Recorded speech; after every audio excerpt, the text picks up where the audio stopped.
Aquí ya enfrente del Barangay Hall del Camino Nuevo celebra Pascua desde anoche el más de 200 magafamilia. Sila el magakien ya afecta na quema ya ocurrí pasada a las 7 anoche al Inacariño Compound Barangay Camino Nuevo. Según con señora Baby Taub, ya dispierta ya lang elegrand yal quema na di ila lugar. Ginising lang ako ng anak ko, yun na.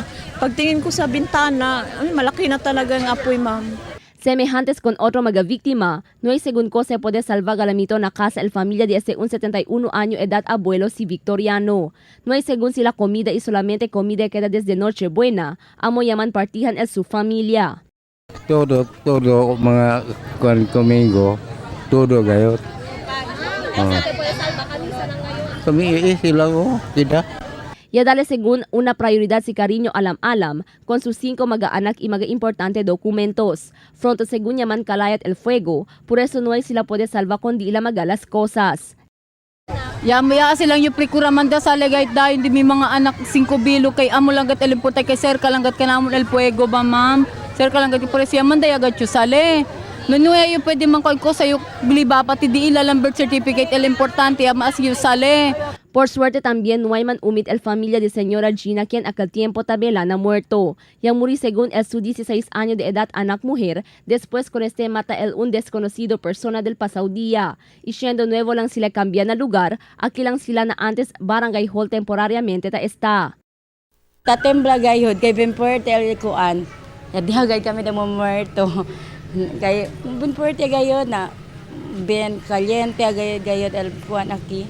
Tapidi aura ayuda magavíctima de quema na gobyerno lokal y magabuen Samaritano. Tanesita según sila aura, maga-aumento comida, maga-kamisa y otras necesidades di ila. No, ayo, solo kuanang na cuerpo de mio kamisa. Kaya lang kayo kami, ma'am. Bira kami otra vez na kuan, ma'am. Kaya iyo naman solo, tapos kalabida tamin, ma'am.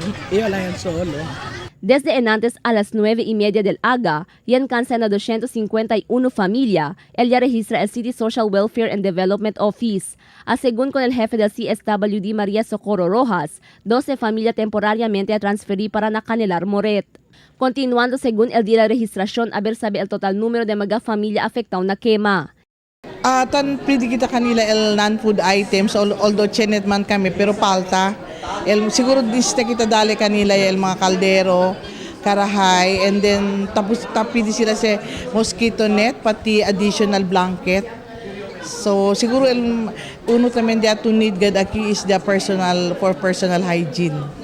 Según la Bureau of Fire Protection, talina más o menos 2 millones de pesos valor de propiedad el ya destrozada quema. Tiene según 5 personas el Kenya iri, mientras uno el Kenya muri, continuando la investigación del mga bombero para identificar la causa del quema. Crystal Almonía, Dateline Zamboanga.